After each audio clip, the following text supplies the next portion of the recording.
Renato Nobile e Buena Vista Capital, sejam muito bem-vindos aqui ao ResultaCast. Um prazer enorme receber vocês.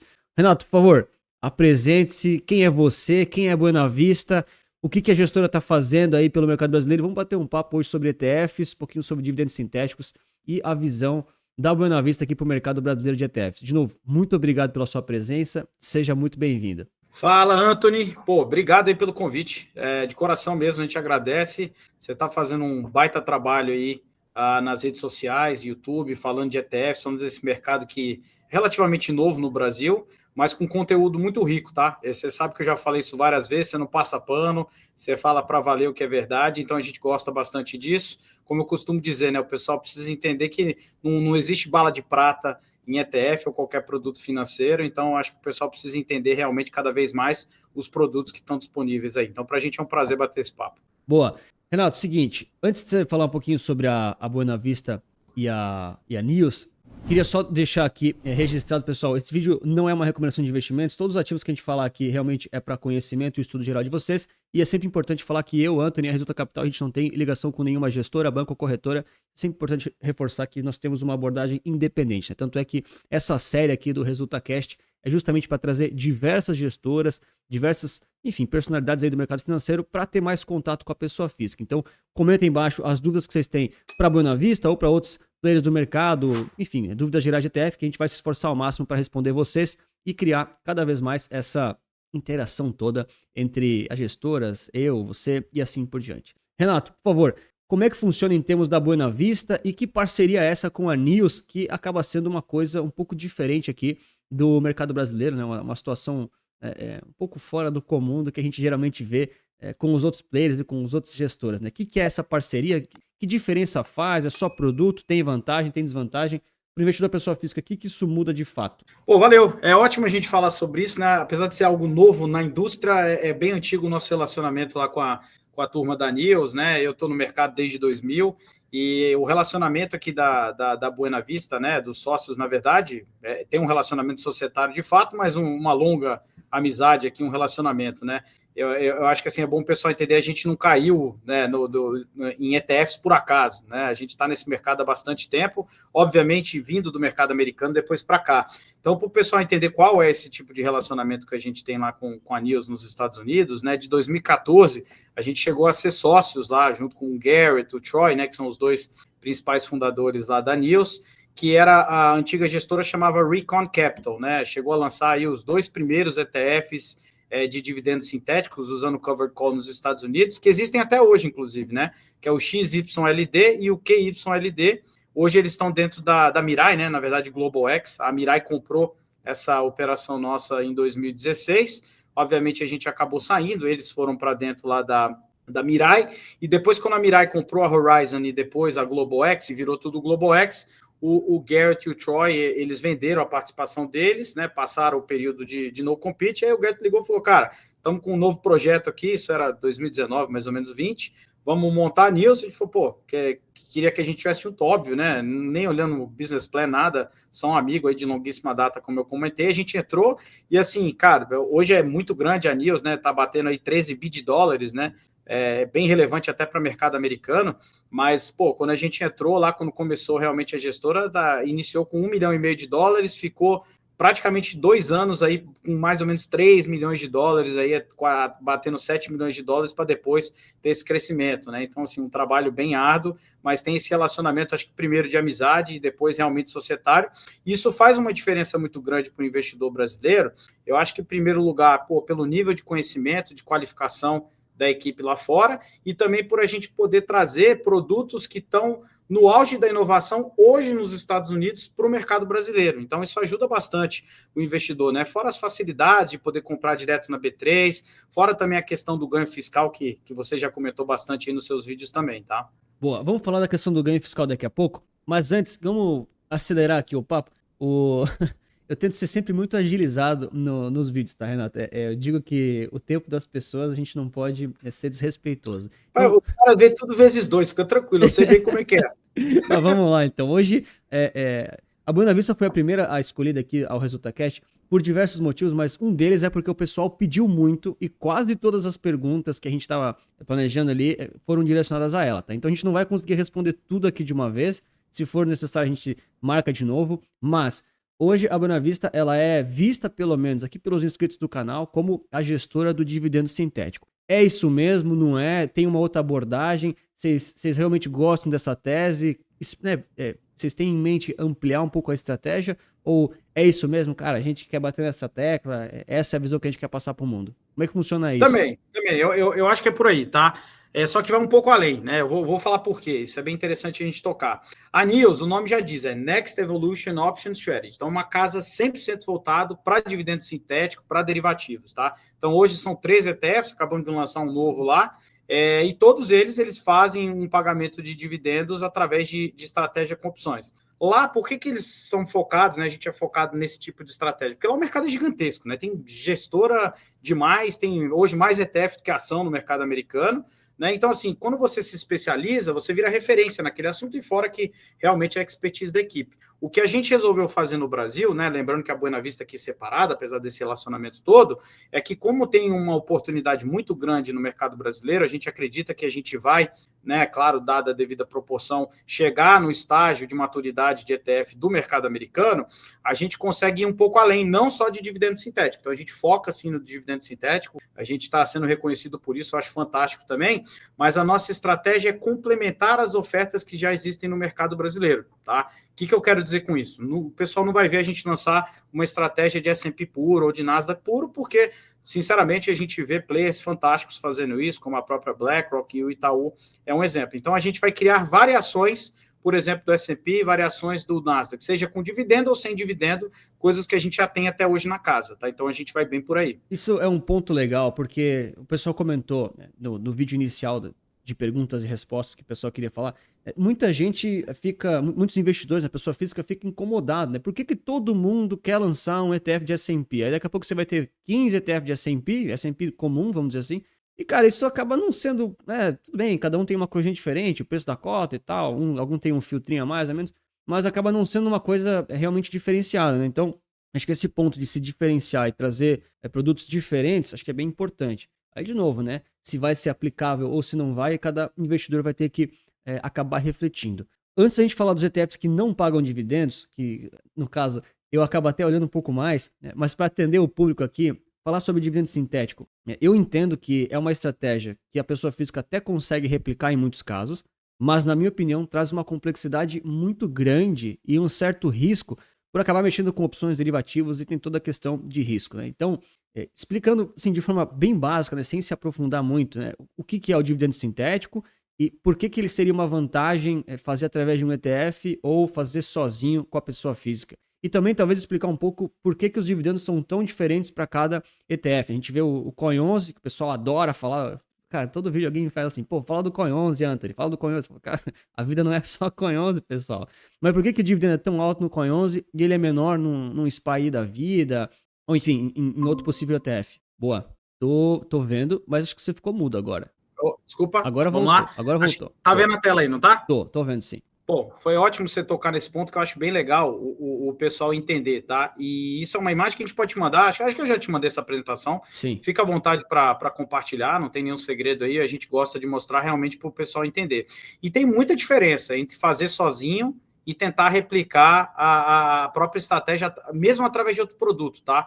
Inclusive lá nos Estados Unidos, o nosso crescimento ele vem por conta de como que a gente faz, tá? Lembra que eu contei um pouco do que a gente construiu lá em 2014, 2016? Sim. Isso eram as versões iniciais de produtos de covered call, ou de venda coberta, que o pessoal pode falar, né? Lá nos Estados Unidos existe até uma discussão, poxa, alguns produtos de covered call não tem rentabilidade, ele não sai do lugar, né? Só fica pagando dividendo. E, de fato, isso acontecia nos modelos antigos, tá? Por que eu estou colocando essa tela? Se você olhar esse gráfico aqui de cima, geração de renda, o gráfico de cima que ele sobe e trava, ele fala um pouco desse modelo antigo que a gente fazia, onde a gente comprava um ativo específico, pode ser as empresas do S&P, pode ser Nasdaq 100, pode ser Bitcoin, e a gente faz a estratégia de opção para pagamento de dividendo. Primeiro, a gente fazia 100% da posição comprada, e segundo, a gente fazia mais at the money, mais curtinha. Isso quer dizer o quê? Se o mercado andar, você ficou. Você ganhou o prêmio, mas o mercado foi embora e você lateralizou. tá? O que a gente faz hoje nos nossos ETFs, que a gente chama lá nos Estados Unidos de estratégia multidimensional, porque existem várias estratégias dentro da estratégia de derivativo, parece meio louco, Sim, tá? sim. Então, primeiro, a gente compra um ativo específico e, segundo, a gente faz uma estratégia escalonada e muito trabalhada dentro da parte das opções, tá? Número um, a gente sempre faz sobre o índice, tá? Isso tem uma diferença absurda. Quando você faz sobre o índice de um ativo em questão, isso te dá um ganho fiscal muito grande, porque ele é tratado como capital gains, a maior parte, e não como dividendo de fato. Então, o investidor tem um ganho fiscal anual muito grande nesse ponto. E depois, a gente nunca faz sobre 100% da posição comprada. Por exemplo, pegando no SPY 11, a gente hoje está 70 e poucos por cento da posição comprada. Então, isso permite que quando o mercado anda, a gente também ande um pouco mais, tá? Segundo ponto, a gente faz o escalonamento das opções, tá? Sempre com duration em vários vencimentos, normalmente vai de 4 a 7 semanas, mudando um pouco dependendo da vol do ativo específico que a gente está falando. E também a gente coloca um yield mínimo e um yield máximo dentro dessas durations para você capturar aquele dividendo que a gente tem de objetivo, e aí varia de cada ETF, eu já vou mostrar aqui, tá? E para finalizar, a gente sempre faz out of the money, elas são mais longas. Então isso faz com que você diminua a probabilidade de ser executado. Porque além da gente ter os durations diferentes e os yields diferentes, a gente pode fazer rolando, né, as opções conforme vão chegando mais próximo de dividendo. Então perceba que ele fica um produto muito mais dinâmico do que simplesmente você vender essa opção money sobre 100% da posição que você tem comprada. Tá? Não, perfeito, Renato. Só um parênteses, né? Eu sempre tento traduzir para as pessoas, a gente não ser técnico demais, eu tenho me esforçado para isso. Eu entendo relativamente pouco do mercado de opções, né? Nem se compara aí com a expertise de, enfim, especialistas, né? Vocês olham isso todo dia, a própria News, os caras devem ser violentamente experientes nisso. Mas acho que só para o pessoal entender que o dividendo sintético, que é uma geração de renda passiva através dessa estratégia toda, dentro disso tem diversas possibilidades. Então dá para você fazer de forma mais eficiente, mais ineficiente, com mais risco, com menos risco, buscando mais volatilidade. Então tem uma série de coisas que caso a pessoa física tente fazer sozinha, ela vai precisar dominar. Ou senão ela corre o risco de, enfim, acabar se embolando aí no meio do caminho. Pode ser que dê sorte, né, e que dê tudo certo. Pode ser também que ela, enfim, deixe grana para trás e assim por diante. Acho que esse entendimento é muito claro para a pessoa física ter, porque muitas vezes a pessoa pergunta, né, pô, por que eu vou pagar... Se eu quero renda passiva, por que eu vou pagar para alguém fazer se eu posso fazer sozinho? E tem essas complexidades, né? Fora a questão tributária do brasileiro que fosse operar lá fora, aqui no Brasil, não sei se tem tanta liquidez, acho que só o Bova 11 tem mais liquidez. E também acho que, para pessoa física até dá para fazer, né? Mas não é tão simples assim. E também acho que tem essa questão do acompanhamento, da rolagem, dos cuidados, de ficar vendo strike. Isso é complexo para pessoa física, cara. É muito complexo. Anthony, não só para pessoa física, tá? A gente tem casos aqui de fundos que ligam para a gente e falam, cara, eu quero entender, por exemplo, do SPY, é o mais conhecido para institucional. Ele fala assim, cara, tentei replicar, coloquei o meu especialista de derivativo, não cheguei perto e gastei mais dinheiro, tá? Isso é real, tá? E de fato isso acontece, né? Porque você tem toda uma estratégia dinâmica aí de uma equipe de mais de 20 anos que só faz isso, entendeu? Justo. Então, no final, o custo é muito baixo comparado ao que você está recebendo em troca. Eu sempre falo isso. O custo de um ETF ele é proporcional ao que você está recebendo em troca. Produtos mais amplos como o S&P e Bova é simples, é muito barato, né? Porque é fácil de replicação. Quanto mais elaborado é um produto, obviamente você vai ter um custo mais alto, mas que no geral acaba sendo muito menor do que fundos tradicionais, tá? Eu falo sempre isso que é importante o pessoal entender também. E esse ponto é bem interessante até. A gente teve aí recentemente o lançamento do Área 11, lá do Raul Sena, lá do Investidor Sardinha, e ele comentou num dos lançamentos lá que ele fez, justamente esse ponto. Cara, a partir de um certo preço, de uma certa taxa, eu não consigo lançar porque eu vou ter prejuízo instantâneo, simplesmente é insustentável. Então é interessante também para as pessoas entenderem que tem muita gente que fala isso, né? Pô, eu vou ficar pagando uma taxa de administração, seja lá se for 0,10, 0,20, 1%, aí cada estratégia tem um preço. Muitas vezes, cara, você não tem como fazer aquilo ou como acessar aquilo de graça ou sem custo nenhum. Não tem, cara. Pessoal, a gestora, a empresa, nenhuma empresa vai fazer produto para perder dinheiro, né? Agora, você vai tentar fazer o mais barato possível. Acho que isso é importante muitas vezes lembrar para a pessoa física. E, Renato, queria entender também a questão do que mais impacta a questão é assim, desse dividendo sintético vir maior ou vir menor, né? Porque a gente sabe que o Conhoso, por exemplo, é um dos maiores dividendos aí, ganhos de capital, vamos lá, acho que o termo mais correto de todos, que ele vem. Isso vem exclusivamente por conta da volatilidade dele ou tem algum outro fator do tipo, poxa, as opções, elas têm strikes específicos que me obrigam a buscar esse tipo de coisa? Tem alguma outra razão por trás disso ou é realmente volatilidade do ativo, algum outro fator? Vamos lá, coloquei a tela aqui, acho que você está vendo aí também, o pessoal Sim. deve estar vendo, né? É bem legal o pessoal ver e a gente explicar rapidinho. Tá muito ligado à volatilidade, tá? Vindo para Buena Vista e vindo para News, vamos entender uma coisa. Tudo que a gente busca quando a gente lança um produto, a palavra equilíbrio ela vem em primeiro lugar, tá? Equilíbrio no retorno e equilíbrio no dividendo. O que eu estou querendo dizer com isso? A gente nunca vai fazer demais para pagar dividendo e comprometer a rentabilidade, como também não vamos fazer o inverso. Então é um equilíbrio entre upside e também dividendo a ser pago. Tanto é que se você fizer um comparativo lá nos Estados Unidos, a gente tem isso lá no site da News, com os principais produtos de dividendo sintético, a gente está acima tanto no dividendo quanto na rentabilidade, por conta da maneira que a gente faz tudo isso, tá? Não tem certo ou errado. Cada um faz de uma maneira com o propósito de entregar algo diferente para o investidor, tá? Então, sim, é muito dependente da volatilidade, então a gente gosta muito dessa tabela aqui, a gente vai ter outros ETFs aqui também, mas essa tabela mostra bem, poxa, qual é o ativo que a gente tem, qual o dividendo que está sendo pago numa banda mínima, uma banda máxima, que eu já vou explicar. Então, se a gente pegar o primeiro aqui, o SPY 11, ele tem um objetivo aqui de pagar mais ou menos 12% ao ano, né, que é o que a gente tem pago até um pouco mais.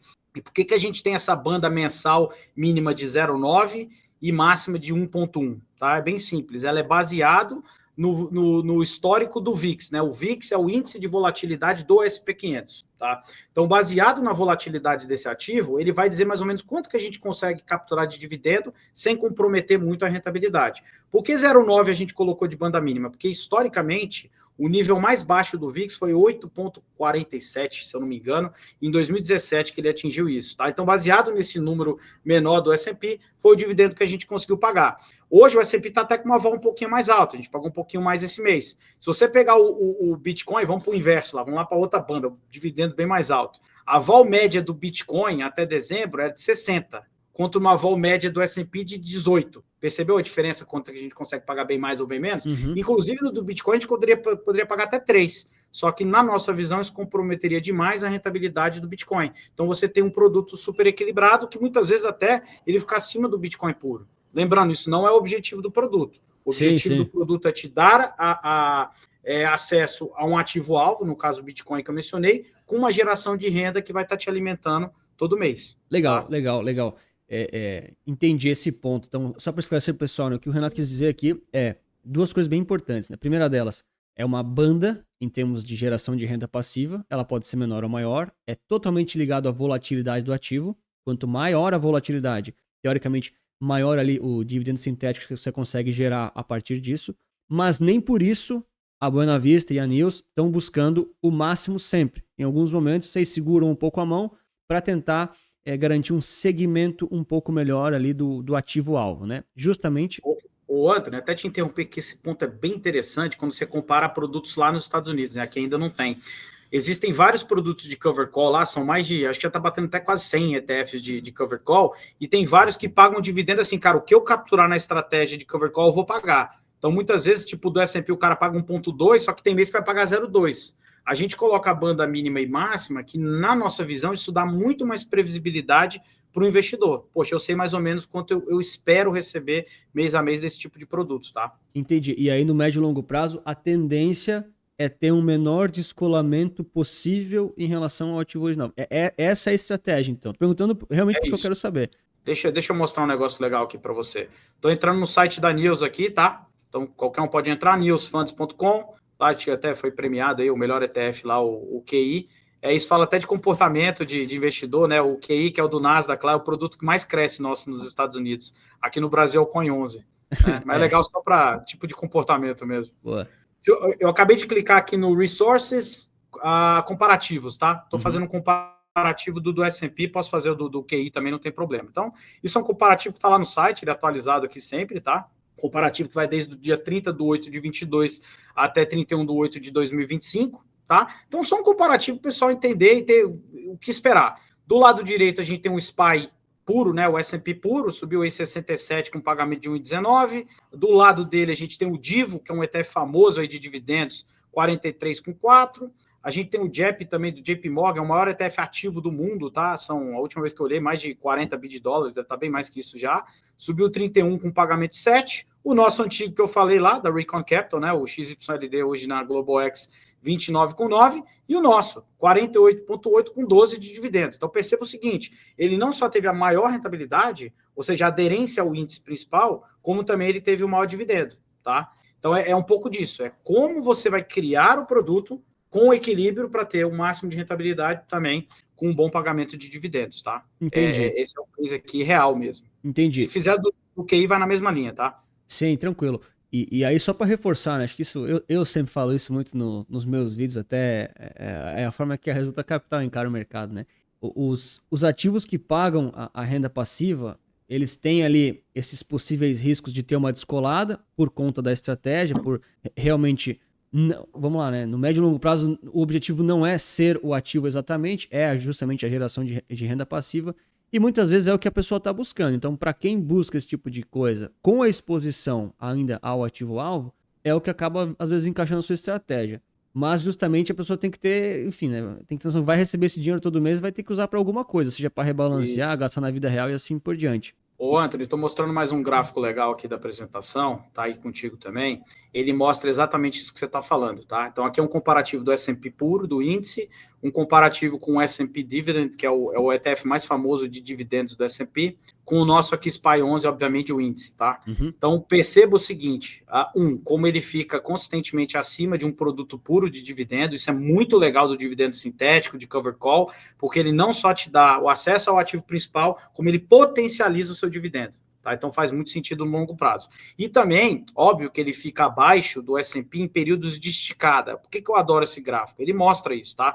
Vamos voltar aqui para o passado. Se a gente pegar aqui de 2006 aqui até 2016, mais ou menos, até um pouquinho mais, até mais, né? Até 2018, a gente ficou acima do S&P puro. Porque foram períodos de muita volatilidade onde o S&P não subiu consistentemente, né? Aí a gente já vem para pós-pandemia, aí o S&P deu aquelas disparadas. Né? Então, qualquer ativo que sobe muito de maneira consistente, a tua estratégia de cover call tende a ficar abaixo. Não tem fórmula mágica, né? Você está executando uma estratégia que está pagando dividendo, que não só ela paga dividendo, como ela protege um pouco mais a sua posição comprada. Então, você tem esse trade-off em casos de mercado quando ele sobe demais, tá? Esse gráfico mostra isso claramente. Entendi. Não, justíssimo. Até que realmente eu não tinha esse dado assim para trás, né? Eu faço muitas comparações aqui no canal, mas eu faço já com o produto meio que rodando. E aí a gente tem dados limitados, porque o produto não existia lá no passado, né? Ô Renato, antes de eu falar um pouquinho sobre o Coin 11, teve uma pergunta recente, é mais para explicar aqui na prática, já sua presença aqui é ilustre. Só queria que você explicasse, para deixar claro para o pessoal, a questão em relação à vantagem tributária de investir em ativos, no caso de vocês, né, dá para falar um caso bem específico de vocês, através aqui da Buena Vista versus lá no exterior. Porque isso que é até importante aqui falar pro pessoal, né? Isso foi um ponto que em alguns vídeos não ficou muito claro. Já comentei várias vezes, tem a matéria lá da Infomoney e tal. Mas acho que é só para deixar bem claro para todo mundo o que é dividendo, o que é ganho de capital, o que eu, como brasileiro, teria que pagar de impostos se investisse diretamente no exterior, buscando uma estratégia, e o que a Buena Vista pode falar pro pessoal assim, não, você faz isso sozinho é uma coisa, você faz através da gente é outra. Sei que parece meio propaganda, mas acho que é mais por questão de até reiterar em alguns momentos alguma coisa talvez não ficou muito clara, tá? Então, cara, em 2 linhas, por favor, só explica a diferença, que daí eu vou trazer o Coin 11 que eu tô Claro. na tela. Tá, e eu costumo falar pro pessoal, tem gente que fala assim, não, eu prefiro abrir uma conta lá nos Estados Unidos, tal, e eu comprar, não tem problema nenhum, você pode comprar os nossos ETFs lá do mesmo jeito, zero problema, tá? Só que o problema que tem para o brasileiro, né, existe o FATCA, que é o acordo tributário entre Estados Unidos e vários países. Com o Brasil, especificamente, ele tem um acordo onde ele tributa, ele tem um tax withhold de 30% sobre dividendos, tá? Então, se um brasileiro compra os nossos ETFs lá fora e ele recebe aquele dividendo que cai no mês, ele automaticamente é tributado em 30%, o tax withhold, tá? Então, você tem essa tributação a mais que, vamos lá, 30% ao mês sobre o dividendo, é coisa pra caramba no ano que você vai ter. Imagina no longo prazo isso aí, tá? A gente tem até números aqui para mostrar. Eu devia ter botado aqui, não tá aqui, mas a diferença é absurda, tá? Quando você compra no mesmo ETF, o SPY 11, vamos pegar aqui o Coin 11 aqui no Brasil, você não tem o 30% de tax withhold. Mas por que eu não tenho aqui e lá eu tenho? É simples. Quando a gente recebe isso no nosso ETF, ele é considerado capital gains e não dividendo. Mas por quê? Porque é simples. Como ele tem uma execução de uma estratégia sobre derivativos dentro do fundo, ele é tratado como capital gains e não como dividendo de fato. Simples para o pessoal entender. Bitcoin paga dividendo?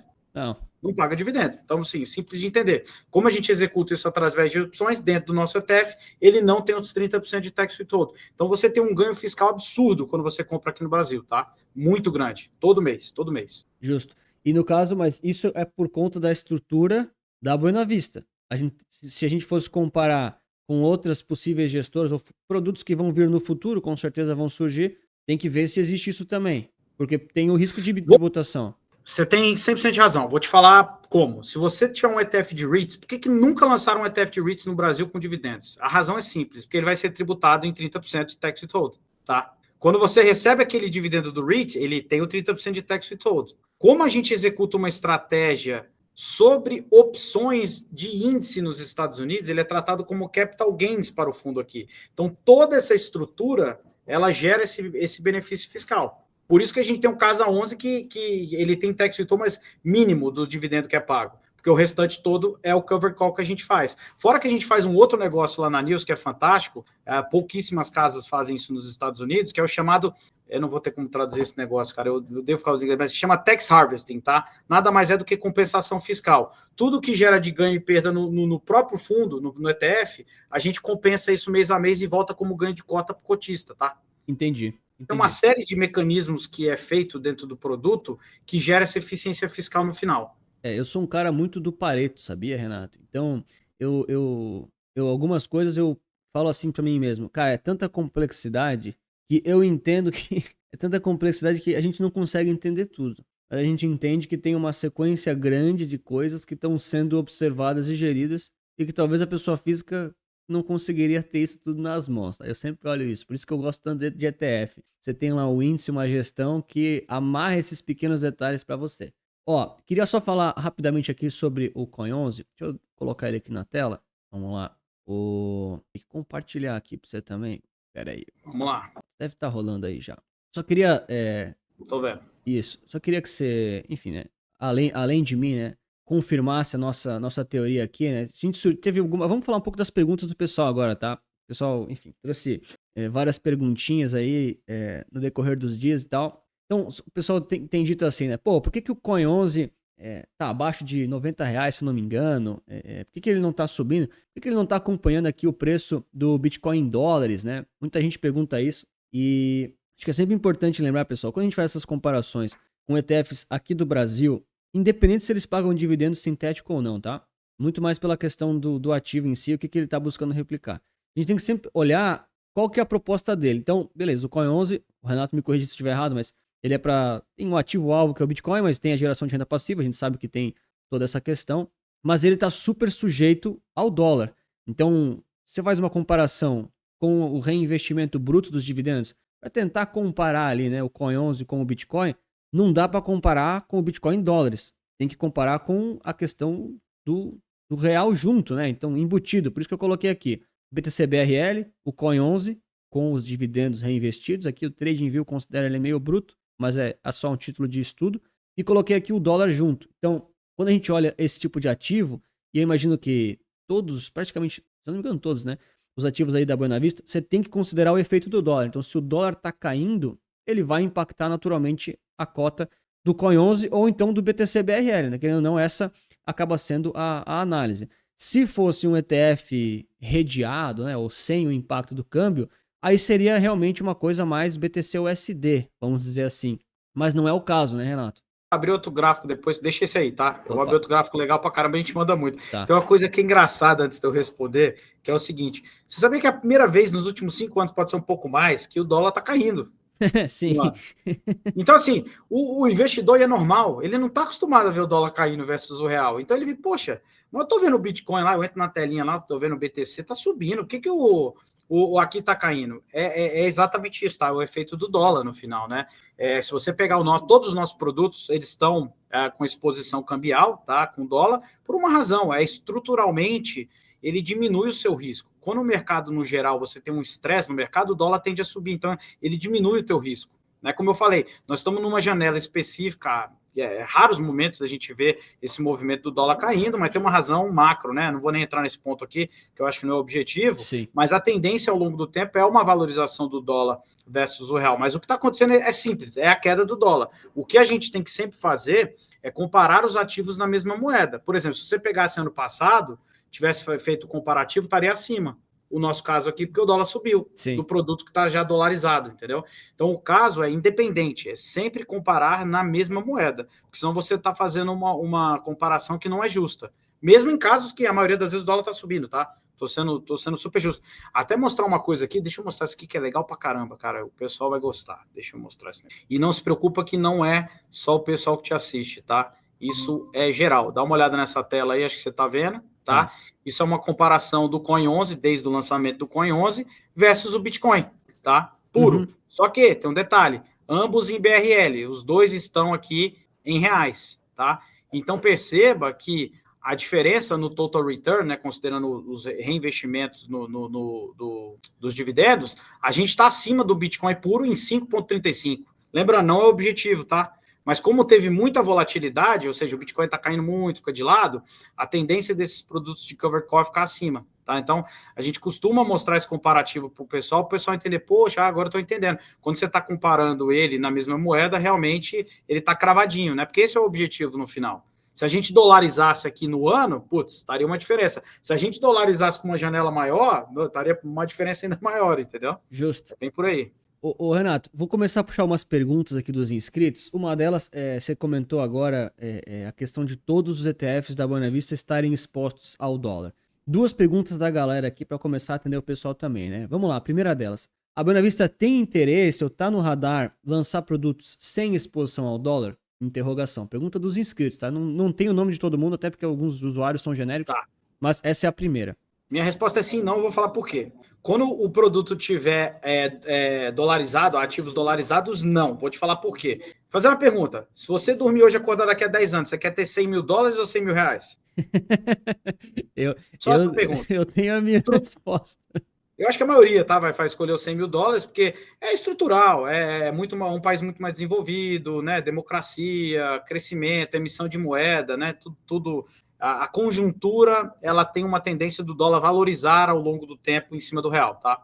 Esse é o primeiro ponto. Só que o não foi porque nós temos no pipeline construir produtos ligados a ativos brasileiros. Aí sim nós vamos estar posicionados em real. Legal, essa era a segunda pergunta, né? Então, vamos lá, que uma coisa é um ativo redeado, né? Seja lá se é com futuros ou sem a questão ali da oscilação do câmbio. E a segunda pergunta é justamente essa. Se tem interesse da Buena Vista trabalhar com ativos brasileiros, daí não é redeado, é um ativo brasileiro. Se não está redeado em dólares, você compra ações brasileiras e faz alguma carteira. Então, também existe um pipeline disso, só para o pessoal perguntar, né?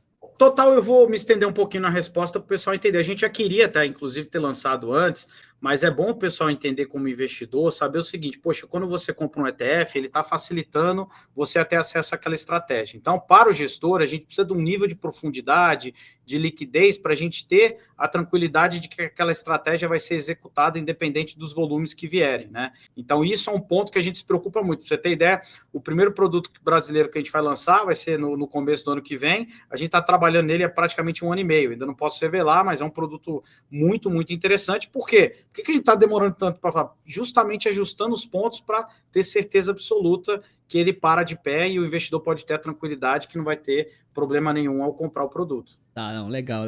Daqui a pouco eu falo as sugestões que o pessoal escreveu, tá? O pessoal pediu vários ETFs, eu vou falar aqui os que eles mais pediram, e vocês anotam para ver se é possível. A gente tem que entender que, principalmente falando de dividendo sintético, assim, o meu lado de analista, tá? É muito mais fácil a gente pedir coisas para gestoras só de ativos, que é só replicado. Cara, dividendo sintético, você tem que ver a liquidez das opções, strike, tem uma complexidade grande por trás. Mas assim, Renato, a gente vai pedir. Aí vocês veem se dá pra fazer, tá? Acho que o nosso trabalho é pedir, porque pedir, a gente pode pedir o que a gente quiser. Mas A gente antes. sempre os nossos investidores justamente para a gente tem que entregar o que o investidor quer e precisa, é isso aí. Justo, justo. Não, maravilha. Mas antes da gente falar sobre as sugestões dos inscritos aqui do pessoal, tem uma outra pergunta que muita gente faz. Eu não sei por que eles fazem essa pergunta, tá? Mas o meu trabalho aqui é levar a pergunta dos inscritos para as gestoras, tá? E eu vou fazer essa mesma pergunta para outras gestoras para ninguém achar que é pessoal.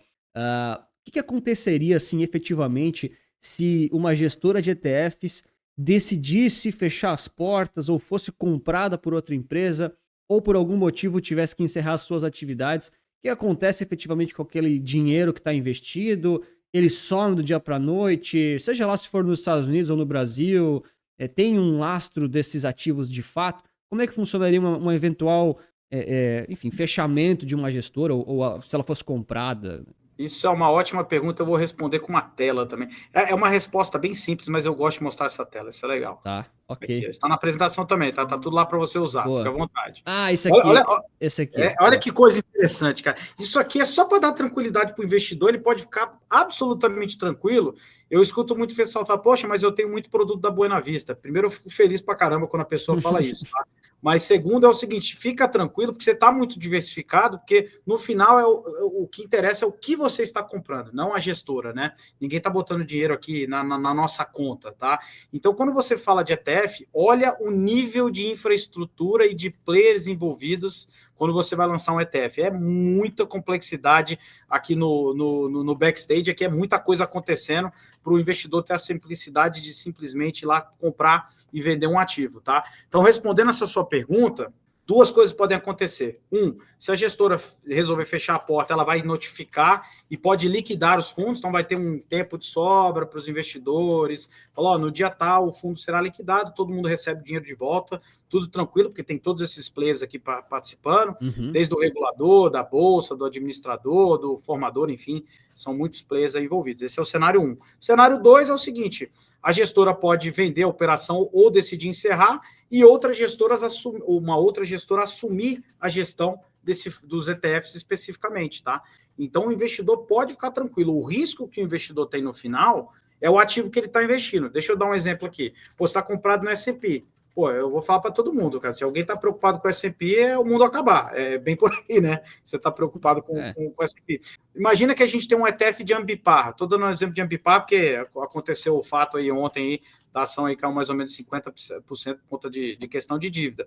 Qual o risco que você tem? A queda dos 50%, que é o ativo que você está comprando no final. Então, isso que o pessoal tem que entender. O risco do ETF está no ativo que está sendo comprado. Tá, legal. Então, acho que só para esclarecer, tá? O pessoal realmente direciona muito essa questão da Buena Vista, tá? O pessoal fala, eu tô lotado de Buena Vista, porque eu quis, tem um risco. E eu sempre falo isso, mas acho que tem um valor gigantesco a própria gestora a responder aqui, né, pessoal? Então, o risco é sempre do ativo que você está comprando. Então, numa eventual liquidação de uma gestora, do fundo em si, o que acontece? Você corre o risco do momento que você comprou, se desvalorizou, você vai receber o seu dinheiro de volta com aquela desvalorização. Mas também, se valorizou, você vai receber o dinheiro de volta com aquela valorização. Vou colocar mais um ponto legal, não vou nem mencionar a Buena Vista, vou mencionar a BlackRock, né? São mega parceiro nosso aqui. Sim. A BlackRock são trilhões de dólares, tá? Eu vou falar o seguinte, eu não tenho um número de cabeça, mas vai ser algo por aí, tá? Dos 4 maiores ETFs do Brasil de movimentação, 3 são da BlackRock, BOVA e o IVV e o Small, que deve ser pelo menos aí uns 70% do volume da bolsa inteiro. Tá? Então, o que eu estou colocando aí? O risco é BlackRock? Não, são os ativos que estão sendo negociados, né? Lembrando de novo, né? A BlackRock é um monstro no bom sentido da palavra, são gigantescos por tudo que criaram. Não, isso aí. Mas tem gente que se preocupa ainda. Se BOVA é seguro, cara.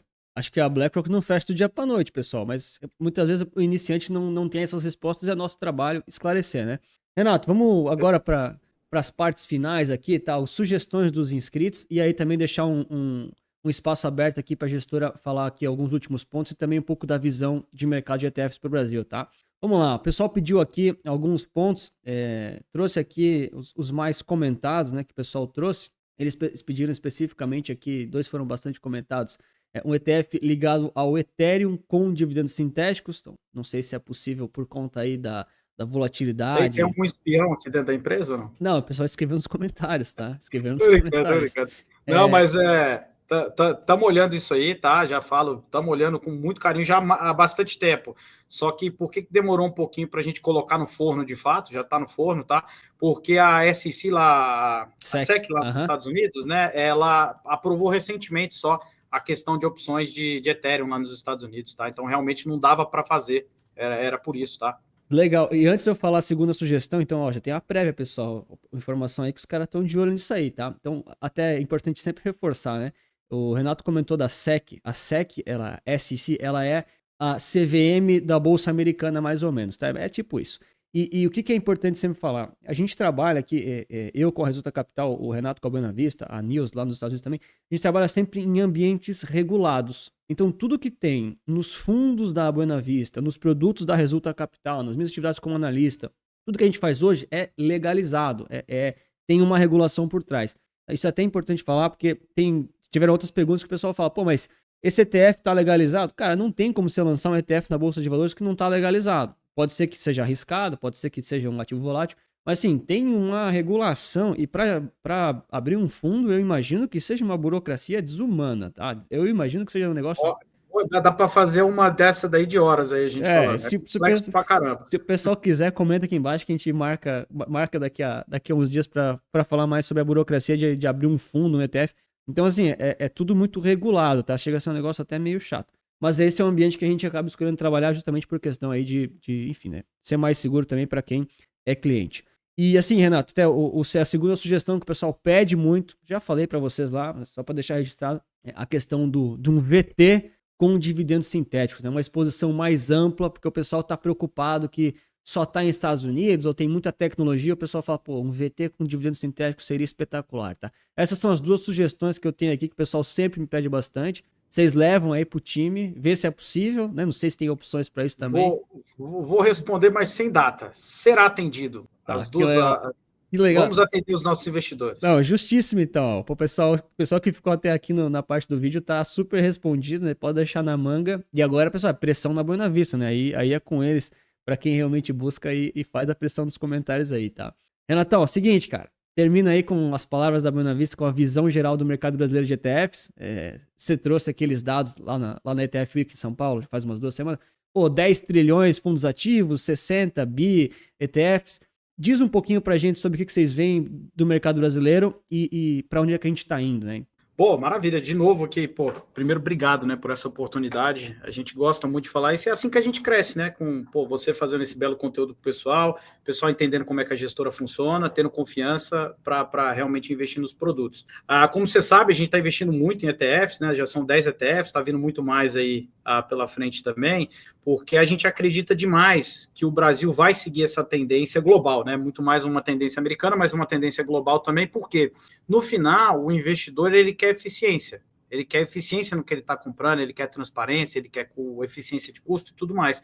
E o ETF, ele traz isso, né? É o que eu falei lá na apresentação. O pessoal pergunta, o que é melhor, a indústria ativa ou a indústria passiva? Essa não é a pergunta certa. A pergunta é qual é o veículo mais eficiente? Um fundo tradicional ou um ETF, no final? Né? É comparar um orelhão com um celular, sem brincadeira, porque não tem como comparar. A inovação, ela está do lado do ETF, você consegue construir inúmeras estratégias, é mais líquido, é mais barato, né? Você compra a hora que você quiser, né? Se eu quiser comprar um fundo, dependendo do horário, você não consegue comprar o fundo porque o horário fecha. Então, assim, é o nível de eficiência.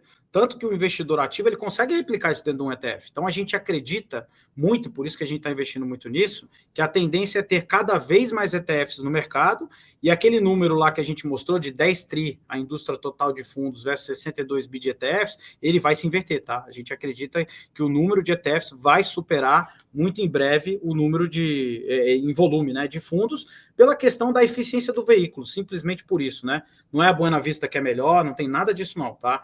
É que o veículo, ele é mais eficiente para o investidor final. É o que aconteceu nos Estados Unidos, né? A gente sempre fala desses dados, é meio repeteco, mas eu já me acostumei agora a ficar repetindo essas coisas, porque querendo ou não é a verdade, né? O que acontece lá, devagarinho vem acontecendo aqui também, a questão dos volumes vai se inverter, não tem muito como fugir. A tecnologia é uma tecnologia de um produto de investimentos, vai evoluindo e assim por diante. Renato, algum último comentário, alguma última questão para falar pro pessoal? Bom, acho que é isso. Pessoal, acho que se tiver qualquer dúvida, você sabe bem como é que é, né, Antônio? A gente responde todo mundo, tá? A gente faz questão.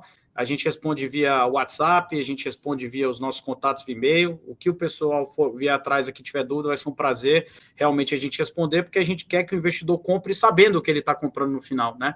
Porque é o que eu falo, né? Não tem o melhor nem o pior produto, é aquele que é mais adequado ou mais inadequado, e aí que vai ter a satisfação ou o investidor está chateado no final, né? Ele não vai ficar porque o produto é bom ou ruim, ele vai ficar porque ele comprou algo que não fazia sentido para ele.